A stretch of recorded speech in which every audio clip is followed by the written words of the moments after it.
Dimitri Siando, candidat à l'élection de la Fédération gabonnaise de football. Donc effectivement, nous sommes là pour parler de la marche qui aura lieu le vendredi 3. Dans l'itinéraire est connu, nous partirons de l'immeuble 9 étages vers le ministère de la Jeunesse et des Sports. Je suis Ngouang Sylvestre, candidat déclaré depuis août 2025 à l'élection de la présidence de la Fédération gabonaise de football.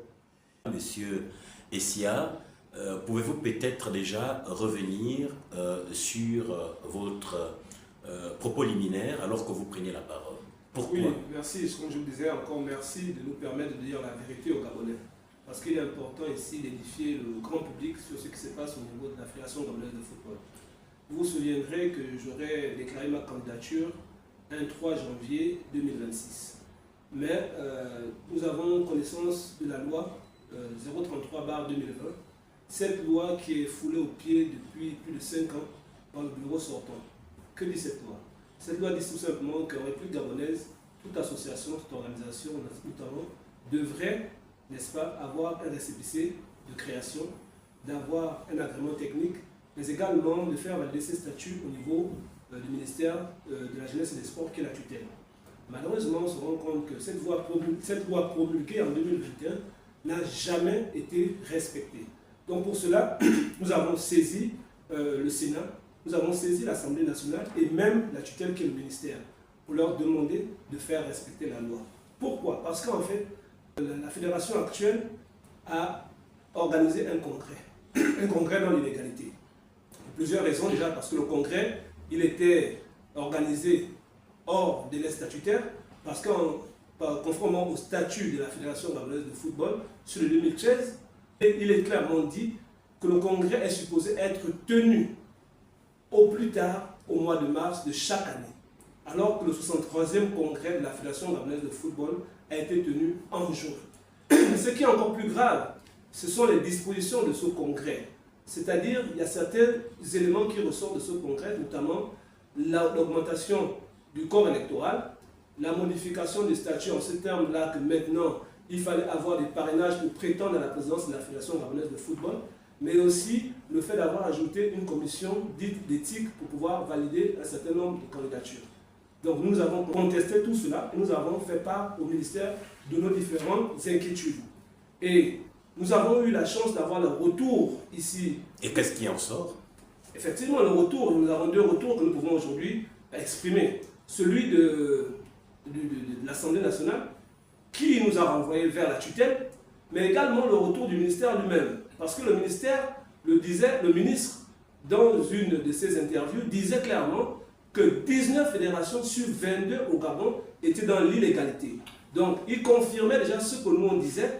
Donc, nous sommes surpris par la précipitation de la fédération à vouloir organiser une élection, alors que le ministère n'a même pas encore statué sur ce qui va devenir des fédérations qui sont dans l'illégalité, dont la Fédération gabonaise de football. Donc c'est tout cela qui nous a menés aujourd'hui, malgré le fait qu'on ait déposé notre candidature, mais nous avons déposé nos candidatures sous réserve de contestation, parce que nous contestons non seulement la fédération elle-même, nous contestons les statuts, nous contestons la commission électorale, nous contestons même le corps électoral qui n'est pas en règle avec les statuts qu'eux-mêmes ils ont votés, parce que les électeurs ne sont pas connus et ils ne sont pas en règle dans ce sens qu'ils n'ont pas leur cotisation à jour, ils ne sont même pas en mesure de pouvoir voter à une élection. Donc c'est toutes ces choses-là qui font en sorte que, malgré le fait que cette commission ait insisté à vouloir continuer le processus électoral, par le fait qu'ils ont validé une seule candidature, celle du président sortant, nous disons que nous ne pouvons pas admettre cela sous la Ve République.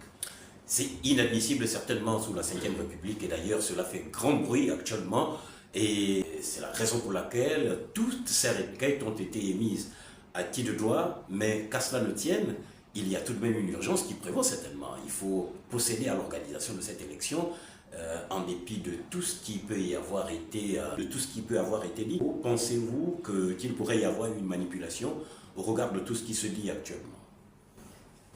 Ce n'est plus au conditionnel qu'il pourrait y avoir.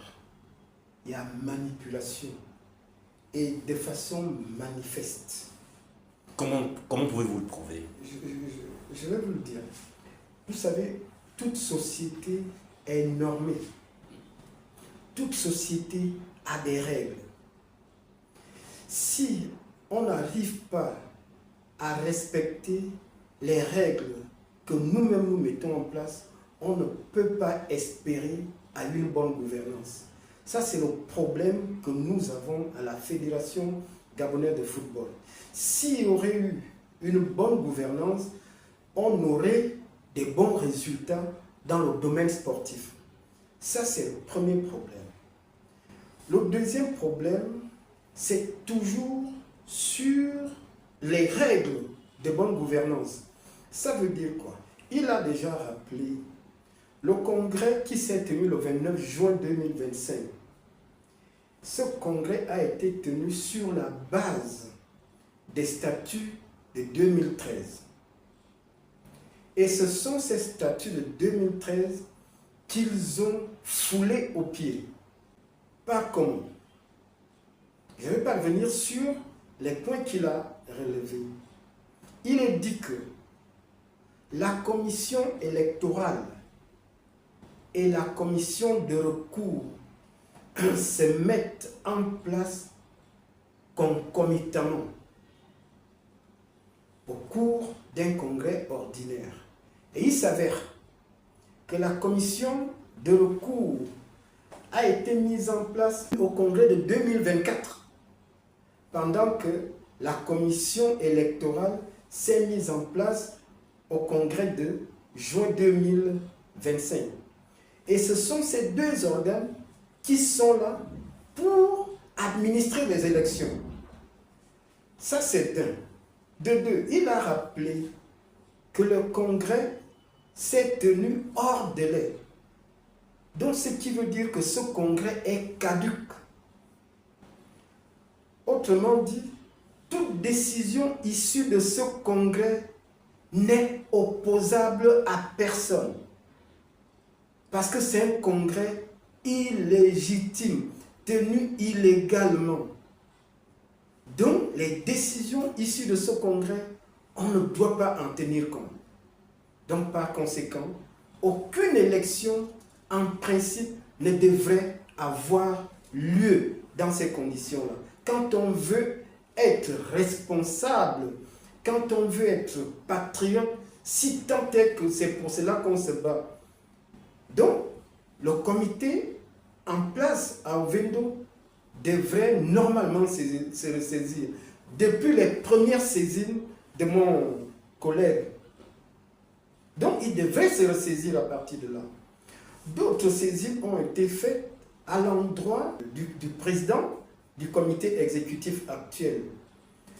En tant que président aussi du congrès, pour dire que suspendez le processus parce que les instruments que vous avez mis en place ne sont pas légitimes. C'est d'ailleurs ce qu'avait souhaité un des candidats. Très bien. En interpellant la commission électorale. Justement, parce que les gens voient la marche comme une menace, comme une initiative nouvelle. Or, la marche n'est que le cheminement de tout qu'on a débuté, puisque nous sommes confrontés à un bras de fer qui n'arrangerait pas le peuple gabonais, notamment le monde sportif. Parce qu'il faut retenir une chose, l'élection de la Fédération gabonaise de football est une élection nationale.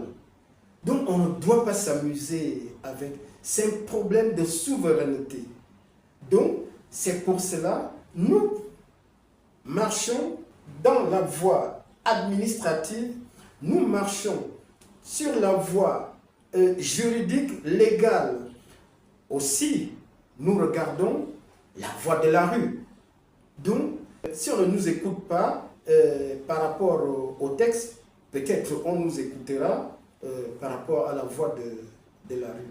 Donc c'est pourquoi nous sommes décidés à faire cette marche. Vous pensez que c'est l'alternative appropriée pour parvenir à... Parmi tant d'autres que je viens de vous citer, On ne le fait pas parce qu'on veut, on veut le faire. Il vous a bien implanté le décor par rapport aux démarches au niveau du ministère de tutelle. Pourquoi le ministère reste muet jusqu'à présent, après avoir fait une déclaration il y a plus d'un mois ou 2 mois de cela? Mais on attend le ministre de revenir. Il a fait une déclaration. Est-ce que ça doit rester sans réaction? Sans réaction? Non. Le ministre doit réagir sur ce qu'il a dit. L'opinion l'a entendu, l'opinion l'attend dessus. C'est cette démarche que un collègue a faite jusqu'à présent. Et il vous a rappelé que le Sénat a demandé à ce qu'on se réfère à la tutelle. Bon. Et nous sommes à ce niveau. Au regard de tout ce qui se dit et en voyant justement ces incohérences liées à l'organisation de cette élection qui a tout de même une portée nationale, vous l'avez si bien dit, il pourrait y avoir comme une forme de rétention, un souhait manifeste de vouloir certainement maintenir une même personne à la tête de la FEGAFOOT, alors que dans le contexte de la restauration des institutions et la FEGAFOOT en étant une, il faudrait peut-être qu'il puisse y avoir alternance aussi à ce niveau. Mais il faut pas se cacher en fait. C'est ce que vous êtes en train de dire, c'est une affirmation que nous ne cessons de démontrer. C'est-à-dire aujourd'hui, tout est mis en place de sorte à confisquer, n'est-ce pas, la gestion de la Fédération gabonaise de football par un groupuscule de personnes. En fait, nous disons que ce qu'ils ont mis en place aujourd'hui, c'est une démonstration de force. Ce n'est pas une démonstration de légitimité. C'est-à-dire qu'il y a un groupe de personnes qui s'associent comme un cartel qui veut confisquer le football gabonais. C'est pourquoi nous avons dénommé notre coalition la coalition pour le salut du football gabonais. Parce qu'il faut le libérer. Absolument. Il faut le libérer de toutes ces personnes qui ne l'aiment pas. Parce que lorsque l'équipe nationale joue, c'est tout le peuple gabonais qui souffre. Absolument. Et nous ne pouvons plus accepter d'être humiliés à chaque fois que nos équipes vont représenter le pays à l'extérieur. Et nous disons que le football gabonais n'est pas condamné à l'échec. Nous avons des compétences nationales qui sont capables de le relever. Et que la priorité aujourd'hui n'est pas de faire des élections. Nous devons nous asseoir, nous devons assainir l'environnement, nous devons toiletter tout ce qui est mis en place là, afin que l'homme qu'il faut, à la place qu'il faut, puisse être là pour gérer le football gabonais. C'est ce que nous demandons. Une cure de jouvence. Voilà, ce n'est pas une question d'intérêt personnel. Il s'agit ici d'un intérêt national. C'est pour l'amour du football. Nous ne voulons plus accepter que les personnes qui ont fait 12 ans à la tête de la Fédération gabonaise de football, avec les raisons que nous connaissons tous, les résultats sont là, la Coupe du Gabon n'existe plus, le football féminin n'existe plus. Les compétitions, les championnats sont devenus des tournois. On ne peut pas admettre que nos équipes puissent régresser autant. Quand ils sont arrivés aux affaires, nous étions 3e africain. Aujourd'hui, nous sommes plus de 30e africain. Nous étions 30e mondial. Aujourd'hui, nous sommes 84e à peu près mondial. Ce n'est plus quelque chose que nous pouvons accepter. C'est pourquoi nous prenons nos responsabilités et nous demandons aux uns et aux autres de prendre leurs responsabilités collectives, chacun dans son domaine de compétences. Et c'est pourquoi nous interpellons les autorités, notamment la tutelle. Nous appelons à la souveraineté du Gabon. Nous ne devons pas avoir peur ni de la FIFA, ni de la CAF. Nous ne parlons pas d'ingérence. Il s'agit ici du respect du droit gabonais. Il s'agit ici du respect du droit gabonais, de la souveraineté même du football gabonais et surtout en remontant un peu l'histoire, en faisant une introspection, vous l'avez d'ailleurs dit, le football gabonais n'a que trop souffert ces dernières années. Aucune compétition au plan national n'a été organisée, des championnats, la détection de talents malheureusement, et voyant le silence un peu, on va dire, le mutisme de la tutelle, cela ne donne-t-il peut-être pas l'impression que le football ait été véritablement politisé au niveau national? Je pense ça avec beaucoup de réserve. Je ne le dirai pas. Parce qu'on a vu ce qui s'était passé lors des dernières élections en 2022. Il y avait tellement l'implication des politiques, mais ça n'a rien donné. Donc, ce qui se passe à la Fédération gabonaise de football, ce n'est plus du football. C'est devenu un lobby qui est là pour vraiment embrigader le football. Le lobby est comment? Si je te fais président de ligue, tu m'es redevable. C'est moi qui te choisis, c'est moi qui te donne les moyens de faire campagne. Qu'est-ce que tu peux faire contre moi? Quel résultat je peux même attendre de toi? D'autant plus que moi aussi, je viens te voter alors que tu n'as pas un programme approprié. Donc c'est ça le mal de notre football. Donc on doit tout assainir depuis les sous-ligues. Parce que ce sont les sous-ligues qui élisent les présidents des ligues. Or, tous ceux qui sont en place en ce moment n'ont pas cet amour patriotique de pouvoir développer le football. Ce n'est pas l'intérêt du football qui les anime là où ils sont là. La preuve, la CAN de décembre 2025, tous étaient là-bas, tous les présidents de ligue et les présidents des clubs étaient là-bas. Donc, la campagne avait déjà débuté.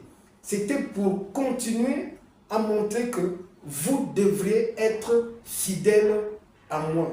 Donc ce n'est plus pour les intérêts du football national qu'ils sont là.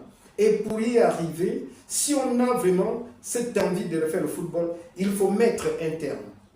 Et notre objectif, c'est de mettre un terme à cela par une normalisation. C'est à travers la normalisation que nous allons définir tout ce qu'ils ont fait là. Ça, sont les statuts de 2013.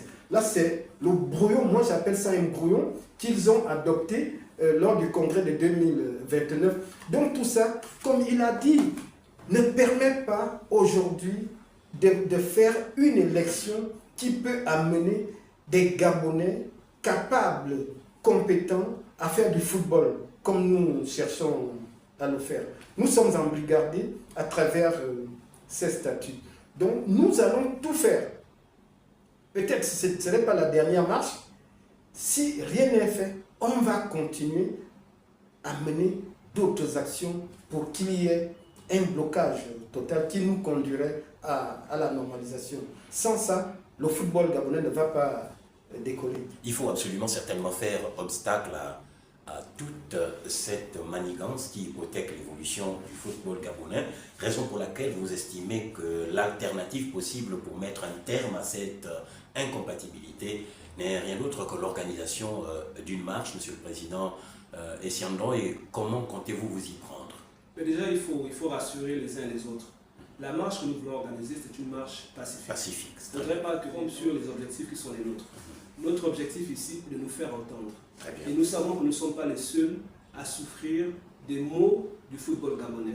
Du coup, nous impliquons le plus grand nombre de personnes, toutes les personnes qui se sentent concernées par l'échec du football gabonais depuis ces 12 dernières années sont appelées à nous rejoindre afin que nous puissions montrer qu'il ne s'agit pas de nous, mais qu'il s'agit de nos enfants, qu'il s'agit des footballeurs qui depuis plusieurs années crient, qu'il s'agit des arbitres qui souffrent, qu'il s'agit des éducateurs qui n'en peuvent plus de ne pas avoir de statut, de ne pas pouvoir vivre de leur sport. Il s'agit de tous ces enfants-là qui ont perdu l'envie de pouvoir jouer, de pouvoir poursuivre leur rêve de footballeur. Et c'est ces personnes-là que nous nous battons. Et nous savons quelle est la peine qui est la leur. Et nous partageons cette peine. Et nous combattons pour eux. C'est pourquoi nous les appelons tous à nous soutenir lors de cette marche. Parce qu'il ne s'agit pas de nous. Il s'agit du football gabonais et des acteurs du football gabonais. Il s'agit de sauver le football gabonais. Effectivement, c'est comme nous appelons notre mouvement le salut du football gabonais.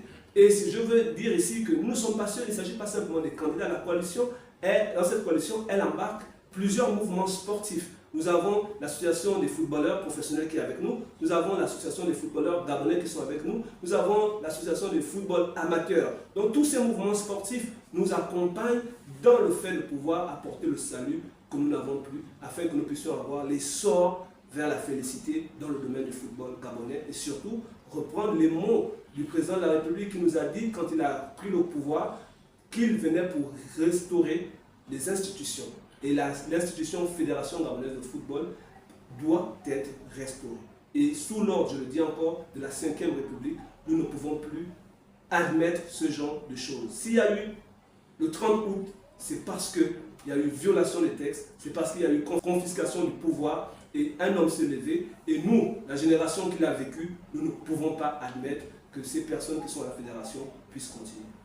C'est un grand message et nous nous rappelons d'ailleurs que lors des compétitions, souvent quand l'équipe du Gabon a encaissé plus de buts, nombreux sont les téléspectateurs qui sortent parce que nous comprenons nullement l'organisation même de l'ensemble du jeu par les organisateurs. Peut-être déjà lancer un SOS à l'endroit de tous les nécessiteux, à l'endroit de tous les téléspectateurs, à l'endroit de tous les citoyens gabonais bien sûr, qui voudraient eux aussi voir le football gabonais retrouver ses lettres de noblesse, rayonner à nouveau. C'est notre souhait le plus ardent que le football gabonais retrouve ses lettres de noblesse. Mais pour y arriver, c'est une affaire de tous les Gabonais. Et c'est pourquoi nous appelons une fois de plus aux Gabonaises et des Gabonais de nous rejoindre à la marche pacifique que nous organisons le vendredi de cette semaine. Parce que cela démontrerait encore l'intérêt que nous tous nous accordons à notre football. Parce que rien ne réunit plus le peuple en dehors du football. Donc, c'est là l'occasion de vivre aussi cette unité autour de cette marche pour notre football à venir. Monsieur Essia, certainement un dernier mot. Il est question ici d'honneur. Malheureusement, je pense que la morale et l'éthique ont fui les gens d'Ovendo. La maison d'Ovendo a perdu ces notions de valeur et d'éthique. Parce que voir le football mourir et vouloir continuer à l'enfoncer, je crois que c'est un manque de patriotisme qui n'a pas de nom.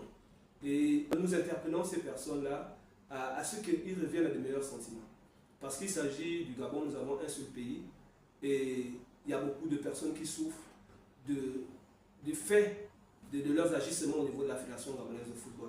C'est vraiment un appel à la responsabilité collective, c'est vraiment un sursaut patriotique que nous attendons de ces personnes-là.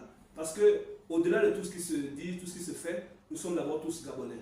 Et l'intérêt de la nation gabonaise doit primer au-delà de toute autre chose, au-delà de toute autre considération. Et le combat que nous menons, c'est le combat pour le salut du football gabonais. Nous voulons voir notre football se relever. Parce que le Gabon reste un grand pays. Nous avons vu notre pays, à un moment donné, comme je le disais tout à l'heure, prendre la 3e place africaine. Il y a certains pays qui ne pouvaient même pas parler de football lorsque le Gabon se présentait sur le terrain, qui nous ont largement dépassés. Ce n'est pas le fait d'un hasard. Les autres ont travaillé, les autres ont continué à mettre en place des mécanismes qui ont permis d'en arriver là. Mettons-nous ensemble, le peuple gabonais, mettons-nous ensemble, acteurs du football gabonais, demandons de faire table rase et assainir l'environnement. Ce n'est pas un échec de pouvoir mettre en place une normalisation. La normalisation nouvelle va nous permettre de prendre une nouvelle orientation et de proposer un nouveau modèle pour le football gabonais. C'est vraiment un sursaut de patriotisme que nous attendons des uns et des autres. Donc je vous remercie. C'est sur ces mots que je souhaiterais terminer cet entretien. C'est nous qui vous remercions, Monsieur le Président, de nous avoir accordé cette interview qui consistait à parler justement de toute cette problématique en général qui gangrène l'évolution du football gabonais. Et il est question ici, nous avons entendu, de sauver le football gabonais. En d'autres termes, la résurrection, c'est certainement maintenant, et par l'entremise probablement d'une nouvelle génération. Merci.